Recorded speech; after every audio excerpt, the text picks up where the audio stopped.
Hello everyone, this is my review of the Cheetos Pretzels Cheddar. It's a combination of pretzels and cheddar cheese together, which I'm pretty sure I should like it because I like pretzels and I like cheddar cheese. Not sure if they're going to have like the salt in there or probably just the cheddar since they are flavored with cheddar, so they might not have salt in there.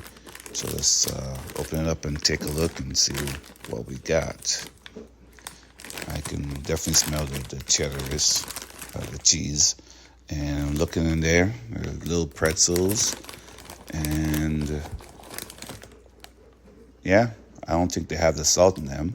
Just the cheddar, like a cheddar powder on them. They're hard. And it do taste pretty good. It tastes like a pretzel, like a hard pretzel. So I hope that this view helps.